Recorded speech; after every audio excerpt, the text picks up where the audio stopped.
හරි. අපි ගහනයක වර්ධනය කතා කළොත් කිසියම් පරිසර පද්ධතියක් ඇතුළේ ගහනයක් කොහොමද වර්ධනය වෙන්නේ කියන එක. අපි ගහනයක වර්ධනය කතා කරන ප්‍රස්ථාරය ගහනයක වර්ධන වක්‍රය කියලා අපි කියන්නේ. වර්ධන වක්‍රය ගැන ප්‍රස්ථාරය ගත්තාම මේ ජීවීන් සංඛ්‍යාව කාලයත් එක්ක ප්‍රස්ථාර කරකට අපිට ඕනෝක එන්නේ ඒ ප්‍රස්ථාරය එන්නේ මෙන්න මෙහෙම හැඩයකට. අපි මේකට කියන්නේ දර්ශීය S හැඩයක් ගන්න. S අකුරක හැඩයක් ගන්න මෙන්න මේ වගේ ප්‍රස්තාවයක් තමයි ගහනයක ජීවීන් වර්ධනය ගැන අපිට ලැබෙන්නේ. එතකොට මොකක්ද මේ ජීවීන් වර්ධනය ගැන අපිට හම්බ වෙන මේ S අකුරක හැඩය ගන්න ප්‍රස්තාවයෙන් කියවෙන්නේ කියලා බලමු. මේ ප්‍රස්තාවය වෙන මෙහෙම කාරණාවක් කියන්නේ මේක අපි වෙන් කරනවා අවධි 4කට. මේ S වක්‍රය නැත්නම් ගහනයක වර්ධනය ගැන මේ S හැඩේ ප්‍රස්තාවය අපි වෙන් කරනවා මේ එක කොටසක් මෙන්න මෙහෙම මෙන්න මේක මෙන්න මේ කොටස දැක්වෙන අවධිය අංක 1 අවධිය ඊට පස්සේ මෙන්න මේ කෑල්ල අපි ගමු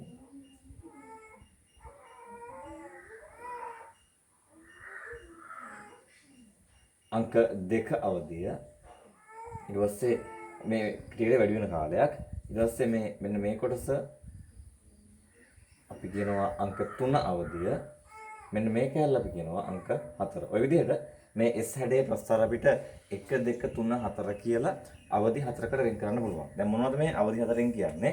එක අවධියෙන් කියන්නේ ගහනයක වර්ධනය සෙමින් සිද්ධ වෙන අවධියක්. අංක 2 අපි කියන්නේ ගහනයක වර්ධනය වේගයෙන් ශීඝ්‍රයෙන් සිද්ධ වෙන අවධියක්. අංක 3ේදී අපි කියන්නේ ගහනයක වර්ධනය වැඩි වෙච්ච එක ක්‍රමයෙන් අඩු වෙන. අර වැඩි වීගෙන යනවා හැබැයි ටික ටික අඩු වෙන්න පටන් ගන්නවා. අඩු වෙන අවධියක්. 4 කියන්නේ අපි කියනවා නියත මට්ටමකට නැත්නම් ඉසිලීමේ ධාරිතාවයක ඉන්න අවධිය කියලා. එතකොට ඔන්න විදිහට අපිට ගහනයක වර්ධනය අවධි 4කට වෙන් කරන්න පුළුවන්. දැන් මේක වෙන්නේ කොහොමද? මම මේක වෙන්නකොට උදාහරණ කතාවකින් මේක කියන්නම්. දැන් මෙහෙම හිතන්න. මේ ගහනයක් මේ කියන්නේ අලුතෙන්ම පරිසර පද්ධතියක පටන් ගන්න විදිය. එතකොට අපි හිතමු මෙහෙම වඳුරු රංචුවක කිසියම් පැත්තක අපි හිතමු වඳුරේ වගේ පැත්තක් කියලා. ඉන්න වඳුරු රංචුවක වඳුරු 6-7 දෙනෙක් එයාලගේ ඉන්න රංචුවෙන් මිදිලා ටිකක් ගම්මානයක් ආශ්‍රිත වඳුරු නැති චූටි කැලෑබඳ ප්‍රදේශයකට එනවා. හරි එහෙම හිතමු අපි. එතකොට වඳුරු ඉන්න ප්‍රදේශයකින් කීප දෙනෙක් 6-7 දෙනෙක් වෙන් වෙලා එනවා සාමාන්‍ය ගමක් ආසන්නයේ තියෙන කැලෑබඳ ප්‍රදේශයක. ඒ ප්‍රදේශය අපිට වඳුරු නැහැ. හරි. එහෙම සතු නැහැ. හැබැයි ඉඩකට ගස්ලා හොඳට තියෙන කැලෑබඳ පුංචි කැලෑබඳ ප්‍රදේශයක්. ඒ ප්‍රදේශයට වඳුරු 6-7 දෙනෙක් එනවා. දැන් ආවට පස්සේ එතන අපි වඳුරු 4ක් විතර ඉන්නවා ලොකු වඳුරු පොඩි පැටවුත් එක්ක. එතකොට ඔය ප්‍රමාණය ඉන්නේ. එතකොට දැන් ඔන්න ඔය කට්ටිය මේ පුංචි කැලේ ප්‍රදේශයට ආවට පස්සේ ඒ වර්ගයේ කවුරුත් ඒ පැත්තේ නැත්නම් එතකොට ජීවීන් සංඛ්‍යාව අඩුයි. හරි. මතම මුල්ම අවධිය ඒ ගහනේ ජීවීන් අඩු කාලයක් තියෙනවා. ඒ කිසියම් පරිසර පද්ධතියක් ඇතුලේ ජීවීන් මුලින්ම එකතු වුණාට පස්සේ ඒගොල්ලෝ අඩුයි. ප්‍රජනනය කරන ජීවීන් ප්‍රමාණය අඩුයි. ඒක වගේම 6-7 දෙනා ඒගොල්ලෝ එක තැන්වල විසිරලා ඉන්නේ. එතකොට අපිට එකපාරට දැක්කම දකින්න හම්බෙන්නේ ඊටම සුළු ප්‍රමාණයක් වගේ. එතකොට ජීවීන් සංඛ්‍යාව ඊටම අඩු කාලයක් කියන්නේ ඔන්න ඔය කාලේ ඒ කාලේ ලක්ෂණය තමයි ප්‍රජනනය කරන්න පුළුවන් ජීවීන් හරි අඩුයි. ඒ හින්දා ඉක්මනට ගහනේ වර්ධනය වෙන්නේ නැහැ. ඉන්නත් කට්ටිය නැත්නම් විසිරලා ඉන්න නිසා ඒ අවකාශාලය අඩු වෙනවා. එතකොට ඒ නිසා ගහනයක් එහෙමින් වර්ධනය වෙන අවධියක් තියෙනවා මුලින්ම ජීවීන් අඩු කාලයක්. ඒ තමයි පළමුව අවධියෙන් කියන්නේ. ඊට පස්සේ දැන් ඔය කාලේ තව කාරණාවක් තමයි සතු තමන්ගේ පැටව බිහි කරනකොට කියන්නේ තමන්ගේ වර්ගය බෝ කරන්න ඒගොල්ලෝ ඉස්සෙල්ලාම බලනවා ඒ පැටවුන්ට සහ ඒගොල්ලන්ට ඉන්න හිතකර පැත්තද කියන. දැන් මේගොල්ලෝ මම කිව්ව කතාවේ හැටියට මේගොල්ලෝ ආවේ අලුත්ම ප්‍රදේශයකට නම් ඒකට ඒගොල්ලන්ට දන්නේ කෑම තියෙන කොයි තැන්වලද ආරක්ෂාව තියෙන කොයි තැන්වලද ජලය තියෙන කොහෙද අලුතෙන් පරිසරයක ඒගොල්ලෝ හැඩ ගිහිලා නැහැ. අපි කියන්නේ අනුවර්තනය වෙනවා කියලා. අනුවර්තනය වෙනවා. ඒතකොට ඒගොල්ලෝ දන්නේ නැහැ මේ පරිසරය කොහොමද කියලා. ඒ නිසා ඒගොල්ලෝ වර්ගයාභෝ කරන්නෙත් නැහැ. බොහොම සැකින් වගේ ඒ ප්‍රදේශයේ ඉන්නේ. ඒ නිසා අනුවර්තනය අඩුයි. හැබැයි ටික මේගොල්ලෝ මේ ගම්මානය ආශ්‍රිත මේ කැලෑබද ප්‍රදේශයේ ටික ඉන්නකොට ඔන්න මේගොල්ලෝ හැඩ ගැහෙන්න පටන් ගන්නවා. ඒ කියන්නේ අනුවර්තනය වෙන්න පටන් ගන්නවා. අනුවර්තනය වෙනකොට ඒගොල්ලෝ දන්නවා මෙන්න මේ තැන්වල තමයි ගස් වල ගෙඩි තියෙන්නේ, කැම තියෙන්නේ, වතුර තියෙන්නේ මේ තැන්වල, මේ වගේ තැන්වලින් ආරක්ෂා වෙන්න ඕනේ. මිනිස්සු ඉන්නේ මේ වගේ තැන්වල. හරි වාහන නැහැ මේ වගේ තැන්වලින්. එහෙනම් ආරක්ෂා වෙන්න ඕන තැන් දන්නවා. හැඩ ගැහිලා තියෙනවා, අනුවර්තන තියෙනවා. ඒතකොට ඔන්නෝකත් එක්ක ඒ අනුවර්තන වැඩි වෙනකොට ඒ ඉන්න ප්‍රදේශයට හැඩ ගැසීම වැඩි වෙනකොට ඒගොල්ලෝ ප්‍රජනනය කරන්න පටන් ගන්නවා. ඒතර මම කිව්ව චුටි පැටවු ටිකක් දැන් ලොකු වෙලා. එතකොට ප්‍රජනනය කරන ජීවීන් සංඛ්‍යාවත් වැඩි. ඒගොල්ලෝ අනුවර්තනයත් වෙලා ඉන්නේ. හැඩ ගැසීමුත් තියෙනවා. ඒ නිසා මොකද වෙන්නේ? ඒ පරිසරය හොඳින් අඳුනගත්තු හැඩ ගැහුණු ජීවීන් ප්‍රජනනය කර කර තමන්ගේ වර්ගය බෝ කරන්න පටන් ගන්නවා. ඒ නිසා කාලෙත් එක්ක ටික ගහණය වර්ධනය වෙන්න පටන් ගන්නවා. ඒකයි මේ දෙවෙනි අවධියෙන් කියන්නේ ගහණය ශීඝ්‍රයෙන් වර්ධනය වෙන අවධිය. ශීඝ්‍රයෙන් වර්ධනය වෙනවා. එහෙම වර්ධනය වෙලා හැබැයි එකපාරටම මේ වර්ධනය වෙයිකන ගිහිල්ලා එකපාරට එක අඩු වෙන්න ගන්නවා. ඇයි අඩු වෙන්නේ? ඒ අඩු වෙන්නේ මේ ටික තමන්ගේ වර්ගය බෝ කරගෙන යනකොට ඔන්න සංඛ්‍යාව වැඩි වෙනවා. සංඛ්‍යාව වැඩි වෙනකොට මේගොල්ලෝ අතරේම සීමිත සම්පත් වලට තරගයක් ඇති වෙනවා. මොකද මේ සීමිත සම්පත් කියන්නේ අපිට අවශ්‍ය කරන ඒගොල්ලන්ට ඕන කරනවා වාසස්ථාන, ආහාර, ජලය, ආරක්ෂාව. මෙන්න මේ මූලික සාධක ඒ ජීවින්ට ඕනේ. එතකොට ඒව ලබා ගන්න ඒගොල්ලෝ අතරේම තරගයක් ඇති වෙනවා. දැන් ගස්වල ඒගොල්ලෝ ඉන්නේ ගස් උඩ නම් ඒ ගස් වලට ඒගොල්ලෝ අතරම හොඳ ගහකට සටන් ඇති වෙනවා. ඒ සටන් වලදී මොකද වෙන්නේ? ප්‍රබලයෙක් දුබලයෙක් විනාශ කරලා ඒ තමන්ගේ වාසස්ථාන ඇති කර ගන්නවා. එතකොට ඒ වාසස්ථාන වල සමහරට කෑම හොයාගෙන යම ආහාරයකට ප්‍රජනක සහකරුවෙක් වෙනුවෙන් දෙන්නෙක් සටන් කරලා ඒ වගේ මොකක් හරි ඒ මොන හරි සම්පත් සීමිත සම්පත් වෙනුවෙන් මේ ජීවීන් අතර තරගයක් ඇති වෙනවා. ඒ තරගයෙන් හින්දා මොකද වෙන්නේ? සමහර ජීවීන් මරණයටපත් වෙනවා. සමහරට දුර්වල සත්තු මේකෙදි මරණයටපත් වෙනවා. ඒ නිසා සීමිත සම්පත් සඳහා තරගයක් ඇති වෙනවා. ආහාර ලබා ගන්න. ඊට පස්සේ සමහර ලාවට ජීවීන් සංඛ්‍යාව වැඩි වෙද්දී රෝග බෝ වෙනවා. වෛරස් ආසාදන, බැක්ටීරියා ආසාදන, විවිධ වසංගත රෝග, සතුන්ට රෝග බෝ වෙනවනේ. මොන පරපෝෂිත ආසාදනයක්, ඒ වගේ රෝග බෝ වෙනවා. අනිත් එක දැන් මේක ගම ආසන්න කැලෑවේදී නම් ඒගොල්ලෝ ටිකක් ඉන්නකොට මිනිසුන්ට පේන්නේ නැහැ. හැබැයි ගොඩක් ඉන්නකොට මිනිසුන්ට පේනවා. මිනිස්සු දඩයන් කරනවා. තමයි බල්ලෝ වගේ සත්තු දඩයන් කරනවා පුංචි පැටවුව. ඒකට අර විලෝපික වෙලා දඩයන් කරන්න තියෙන අවස්ථාව වැඩි. ඒක ගොඩක් ඉන්නකොට පේනවා පැහැදිලිව. පැහැදිලිව පේන හින්දා තව කෙනෙක් ඇවිත් දඩයන් කරන්න තියෙන හැකියාවත් වැඩි වෙනවා. ඉතින් ඔන්න දඩයන් කිරීම ඔන්න ඔය කාරණා හින්දා මොකද වෙන්නේ? අර වැඩි වීගෙන ගිය සංඛ්‍යාව ටික අඩු වෙනවා. අඩු වෙලා ඊට පස්සේ මොකද වෙන්නේ? ඒක යම්සි නියත මට්ටමකට එනවා. අපි ඔකට කියන්නේ ඉසිලීමේ ධාරිතාව කියලා. ඒ කියන්නේ ඒ පරිසරය තුල ඒ තියෙන ගස් ප්‍රමාණයට, ඒ තියෙන වාසස්ථාන ප්‍රමාණයට, ඒ තියෙන ආහාර ප්‍රමාණයට දරා ගන්න පුළුවන් මට්ටමට ජීවීන් පරිසරයේ ඉතුරු වෙනවා. අන්න ඒක අපි කියනවා ඉසිලීමේ ධාරිතාවය නැත්නම් අවසාන ඔය අවස්ථාව අපි කියනවා ගහණයක් ගතික සමතුලිතයක ඉන්නවා කියලා. ඒ කියන්නේ උපත් අනුපාතය සහ මරණ අනුපාතය සමානයි. උපදින සංඛ්‍යාව සහ මියන සංඛ්‍යාව අතර සමතුලිතයක් තියෙනවා. ඒතකොට ගහණයක වර්ධනය ශුන්‍ය වෙනවා. ඒ කියන්නේ ආය අලුතෙන් වර්ධනයක් වෙන්නේ අර ඉපදෙනවා යම් කොටසක් මැරෙනවා එකෙන් තුලිත වෙවි මේක නියතව තියෙනවා වැඩිවීමක් වෙන්නේ නැහැ. ඒතකොට මේක තමයි අපි කියන්නේ ගතික සමතුලිතයක් තියෙන ඉසිලීමේ ධාරිතාවයක් තියෙන අවස්ථාව කියලා. අපි නෝට් එකට ගියොත් මේක මේ පැහැදිලි කරලා තියෙනවා. ප්‍රස්තාරෙත් එක්ක මේක ඉසිලීමේ ධාරිතාවය මේ ගහණයේ සෙමින් වර්ධනය වෙන අවධිය මේ තියෙන්නේ ශීඝ්‍රයෙන් වර්ධනය වෙන අවධිය ගහණයක වර්ධන වේගය අඩු වෙන අවධිය ගහණයක් ස්ථායී වෙන අවධිය කියලා අපි වර්ග හතරකට වෙන් කරනවා. සෙමින් වර්ධන අවධියේදී ගහණය තුල ජීවීන් වැඩිවීම සෙමින් සිදුවේ. වර්ධනය වෙන්නේ හිමින්.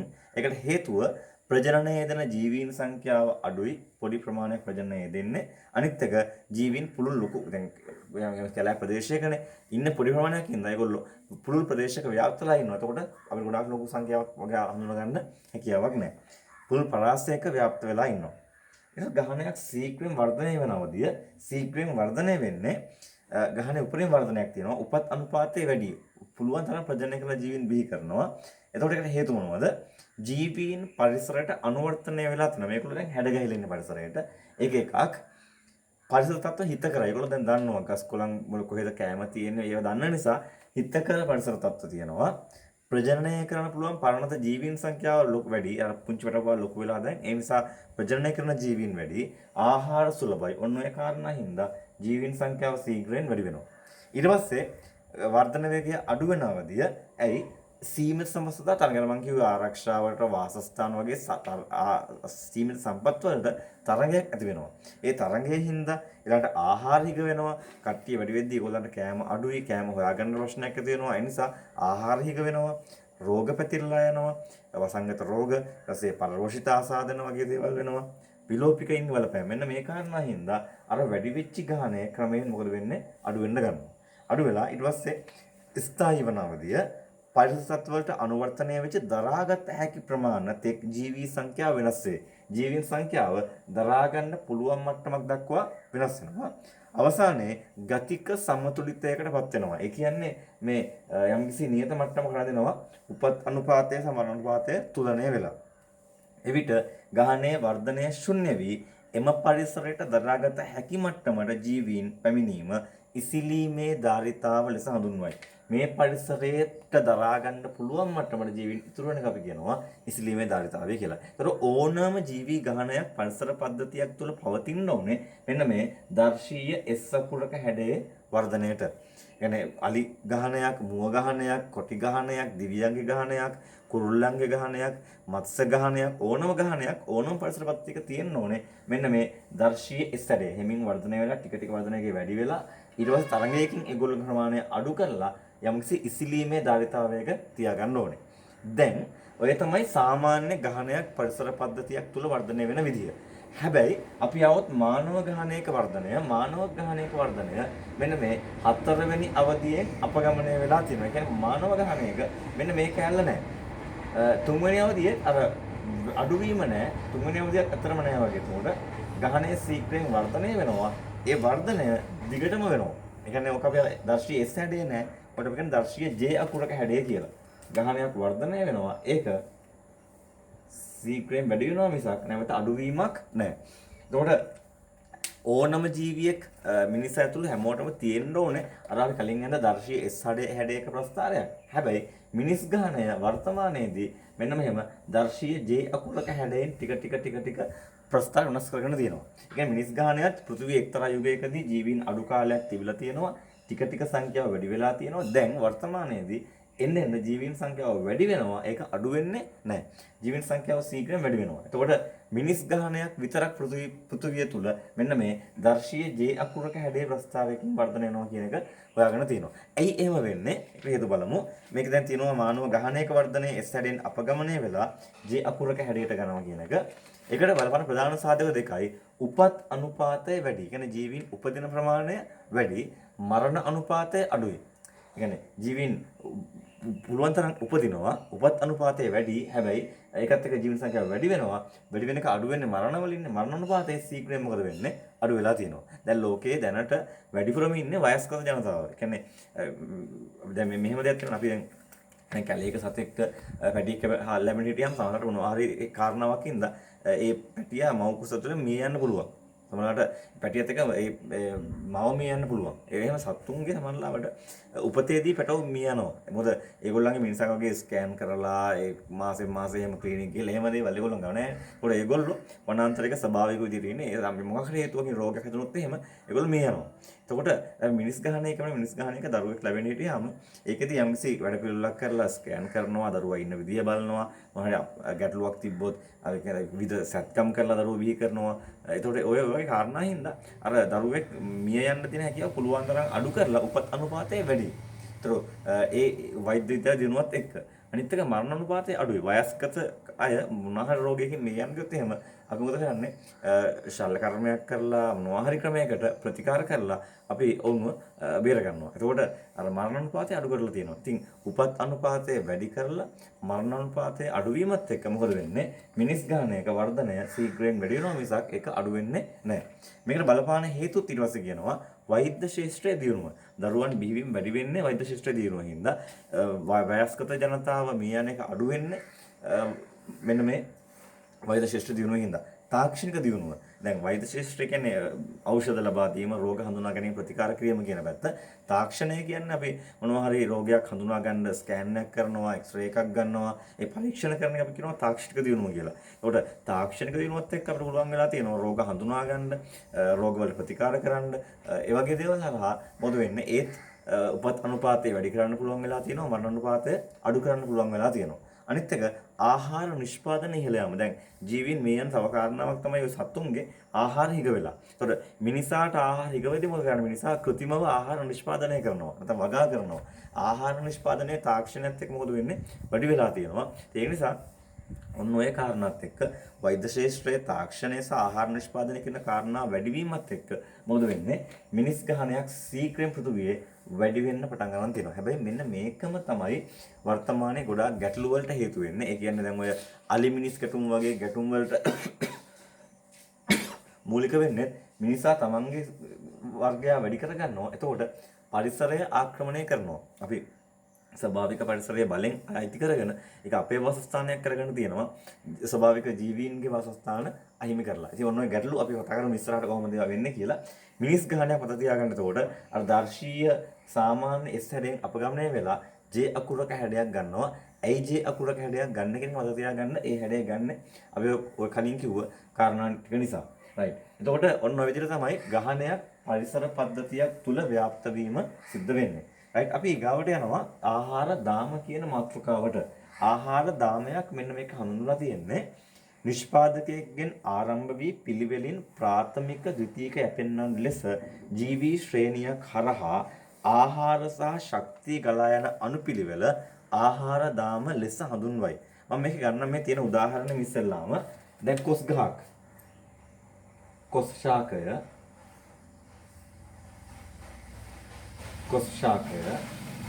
කොස් ශාකය ආහාරයට ගන්නවා. කොස් ගහේ කොළ වගේ දේවල් එළුවව ආහාරයට ගන්නවා දිවියා. එතකොට මෙන්න මෙහෙම ආහාර දාමයක්. දැන් අපි දන්නවා මේ කොස් ශාකය කියන එක මේ ශාකය පත්‍රවල ආහාර නිෂ්පාදනය කරන්නේ හිරු එළියේ ශක්තියෙන්. ප්‍රභා සංශ්ලේෂණයකට අපි ඉගෙනුවා ඒ පාඩම ඇතුලේ මේ ශාක පත්‍රවල පුළුවන් හිරු එළියේ ශක්තිය අවශෝෂණය කරලා ජලය සහ කාබන් ඩයොක්සයිඩ් වායුව අරගෙන ආහාර නිෂ්පාදනය කරන්න. ප්‍රභා සංශ්ලේෂණය කරන්න. ඒ ප්‍රභා සංශ්ලේෂණයෙන් හැදෙන ආහාර සහ ඒ ගන්න හිරු එළියේ ශක්තිය තමයි එළුවා ආහාර විදියට ගන්න. ඊට පස්සේ එළුවා ගාව තියෙන කොට මේ කොස් ශාකයෙන් ගත්තු ආහාර සහ කොස් ශාකයේ තිර කරගත්තු හිරු එළියේ ශක්තිය. ඒ ශක්තිය දිවියා ලබා ගන්නවා ඊට පස්සේ ආහාර විදියට. එතකොට යාට එන්නේ ආහාර සහ ශක්තිය එන්නේ ඒ විදියට. ඒ නිසා පිළිවෙලින් නිෂ්පාදකයෙන් පටන් අරගෙන යැපෙන්නන් ශ්‍රේණියක් කරහා ආහාර සහ ශක්තිය ගලාගෙන යන රේඛීය සටහනක් අපි කියනවා ආහාර දාමයක් කියලා. right. එතකොට එහෙම ආහාර සහ ශක්තිය ගලාගෙන යනකොට අපි කියනවා මෙන්න මේ ආහාර දාමයක හැම ජීවියෙක්ම එකිනෙකා එක්ක බැඳලා ඉන්නවා හරියට දන්වැලක පුරුක් වගේ. හරි. කොස් ශාකය කියන්නේ පළවෙනි පුරුක. මේ ආහාර දාමේ පළවෙනි පුරුක මේ කොස් ශාකය කියන එක. ඒ පුරුකත් එක්ක බැඳලා ඉන්නවා දෙවනි එක්කෙනා කවුද? එළුවා. එයා දෙවනි පුරුක. එතකොට එයත් එක්ක බැඳලා ඉන්නවා තුන්වෙනි එක්කෙනා තුන්වෙනි පුරුක දිවියා. ඒ විදිහට මේ පරිසර පද්ධතියක් ඇතුලේ හැම ජීවියෙක්ම තවත් ජීවියෙක් සමග බැඳෙනවා හරියට දන්වැලක පුරුක් වගේ. ඒ නිසා අපි කියනවා මේ ඕනම ආහාර දාමයක එක් ජීවියා ආහාර දාමයක පුරුකක් කියලා. එතකොට මිනිසා කියන්නේ අපි නොහිතුවට මෙන්න මේ එක්තරා කිසියම් ආහාර දාමයක පුරුකක්. අපිත් ශාකාහාර ගන්නවා, සත්වාහාර ගන්නවා. ඒ නිසා අපි ඇවිල්ලා අපි මේ සමාජධර්මයේ තනි අයිතිකාරයෝ නෙමෙයි. අපි ඇවිල්ලා මේ වගේම ආහාර දාමයක පුරුකක්. එතකොට මේ හැම පුරුකක්ම මේ පරිසරය තුළ පවතිය යුතුයි පරිසරයේ පැවැත්ම සඳහා. ඉතින් ඒ නිසා අපි කියනවා ආහාර දාමයක එක ජීවියා ආහාර දාමයේ පුරුක් කියලා. ඊළඟට අපි කියනවා එතනදී හැබැයි මෙන්න විශේෂ කරලා කොස් ශාකය කියන එක්කෙනා මේ නැත්නම් මේ ශාක කියන ජීවියෙක් තමයි හැම වෙලේම ආහාර දාමයක් පටන් ගන්න ඉන්න ඕනේ. ශාකයකින් තමයි ආහාර දාමයක් පටන් ගත යුත්තේ. ඇයි? ශාකවලට විතරයි පුළුවන් හිරු එළියේ ශක්තිය අවශෝෂණය කරලා ආහාර නිෂ්පාදනය කරන්න. අපේ නිසා කියනවා ශාකවලට නිෂ්පාදකයා කියලා. එතකොට නිෂ්පාදකයෙක් අනිවාර්යෙන් ඉන්න ඕනේ ආහාර දාමයක් ආරම්භ කරන්න. නිෂ්පාදකයෙක්ගෙන් පටන් අරගෙන ඊට පස්සේ ඒ නිෂ්පාදකයා මත තමයි අනිත් සියලුම ජීවීන් යැපෙන්නේ. ඉතින් නිෂ්පාදකයා මත යැපෙන ඉතුරු කට්ටිය අපි කියනවා පිළිවෙලට යැපෙන්න ප්‍රාථමික ද්විතීයික යැපෙන්න කියලා. ඒතර එළුවා කියන්නේ මේ ආහාර දාමේ නම් නිෂ්පාදකයා මත යැපෙන ප්‍රාථමික යැපෙන්න. පළවෙනි යැපෙන්න. ඊට පස්සේ දිවියා කියලා කියන්නේ ඒ ප්‍රාථමික යැපෙන්නාව ගොදුරු කරගන්න ද්විතීයික යැපෙන්න. ද්විතීයික යැපෙන්න.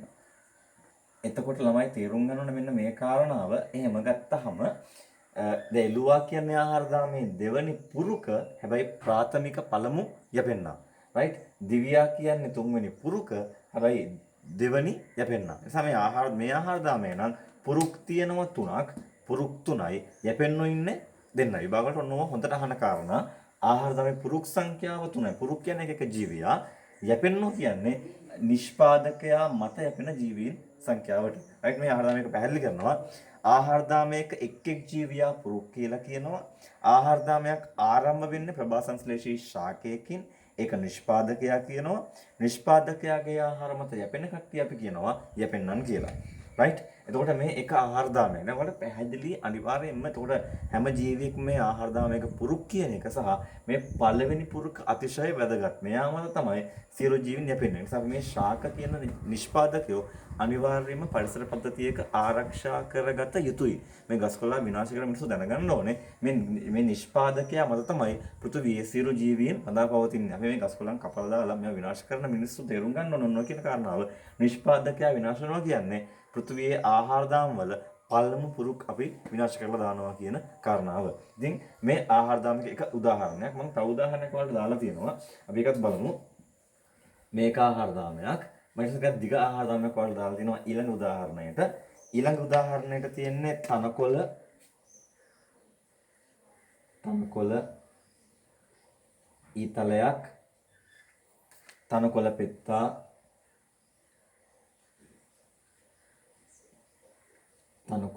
පෙත්තා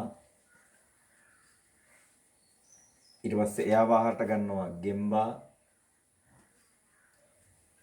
ගෙම්බව ආහාරයට ගන්නවා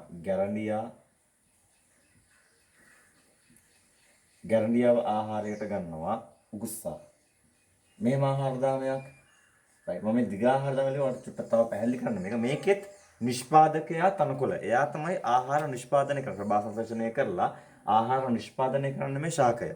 එයා මත යැපෙනවා මේ ඊතුරු ජීවීන් ශ්‍රේණිය. මේකේ පුරුක් මේ පළවෙනි පුරුක, මේ දෙවෙනි පුරුක 3 4 5. ඒ කියන්නේ පුරුක් 5ක ආහාර දාමයක්. තනකොළ පෙත්තා පළමු යැපෙන්නා, ගෙම්බා දෙවන යැපෙන්නා, ගැරන්ඩියා තුන්වන යැපෙන්නා, උකුස්සා සිව්වන යැපෙන්නා. යැපෙන්න 4යි පුරුක් 5ක ආහාර දාමයක්. ඔන්න ඔය ටික තමයි අපිට ආහාර දාම කතාව ඉගෙන ගන්න තියෙන්නේ. right. එතකොට අපි එතනින් ආහාර දාම කතාව ඉවර කරනවා. ඊට පස්සේ එන්නේ ආහාර ජාල කියන මාතෘකාවට. ආහාර ජාලයකට ගියොත් ආහාර ජාලයක් කියන්නේ මොකද්ද? ඇත්තටම පරිසර පද්ධතියක ඇත්තටම තියෙන මේ ආහාර දාමයක් තනියම නෙමෙයි. ආහාර දාම කීපයක් එකතුවක්. මම ගන්න මෙන්න මේ ඔයාලට ගත්ත උදාහරණයම දැන් තනකොළ කියන ආහාරය මෙහෙම තියෙනකොට මේ තනකොළ ආහාරයට ගන්නවා මුවා. හැබැයි මුවා විතරක් නෙමෙයි තනකොළ ආහාරයට ගන්නෙ. තනකොළ ආහාරයට ගන්නවා ගෝනා. තනකොළ ආහාරයට ගන්නවා ගවයා. මේ වගේ එකම ආහාරය ගන්න විවිධ සත්තු ඉන්නවා. ඊට පස්සේ කැලේක ඉන්න සිංහෙක් මේ මුවාව ආහාරයට ගන්නවා. ඒකට තනකොළ මුවා සිංහ කියන්නේ ඒක ආහාර දාමයක්. සිංහයා මුවා විතරක් නෙමෙයි ආහාරයට ගන්නෙ. ගෝනුන්වත් ආහාරයට ගන්නවා දඩයන් කරලා. ඒකට තනකොළ ගෝනා සිංහයන් තව ආහාර දාමයක්. ඊට පස්සේ ගවයින්වත් ආහාරයට ගන්නවා. තනකොළ ගවයා සිංහයා තව ආහාර දාමයක්. මේ කැලේක කොටියෙක් ඉන්නවා නම් කොටියත් එහෙමයි. කොටියත් මේ ගවයා දඩයන් කරනවා. ගෝනුන්ව දඩයන් කරනවා. මුවන්ව දඩයන් කරනවා. එතකොට තනකොළ මුවා කොටිය කියන්නේ තව ආහාර දාමයක්. තනකොළ ගෝන කොටිය තව ආහාර දාමයක්. ඒ නිසා මෙතනදී ආහාර දාම ගොඩක් එකට බැඳලා තියෙනවා. එහෙම ආහාර දාම ගොඩක් එකට බැඳුණු අවස්ථාවක් අපි කියනවා ආහාර ජාලයක් කියලා. එතකොට මේ තියෙන්නේ ආහාර ජාලයක්. මේක කියනවා පෝෂණය සඳහා ජීවීන් අතර ඇති අන්‍යෝන්‍ය සම්බන්ධය. එක එක ජීවීන් අතර තියෙන මේ බැඳීම අපි කියනවා ආහාර ජාලයක් කියලා. සතුන් ආහාර කීපයක් මත යැපීම නිසා ආහාර දාම කීපයක් එක්වීම දැකිය හැකිය. දැන් මේ ආහාර දාම කීපයක් එකට එකතු වෙලා තියෙන්නේ මේ සිංහයා මේ ආහාර තුනම ගන්නවා. කොටියා මේ ආහාර තුනම ගන්නවා. මුවා ගෝනා මේ ඔක්කොම මේ ආහාර ගන්නවා. ඒතකොට සත්තු ආහාර කීපයක් ගන්න හින්දා මොකද වෙන්නේ? ආහාර දාම කීපයක් එකට බැඳෙනවා. අන්න එතකොට තමයි ආහාර ජාලයක් නිර්මාණය වෙන්නේ.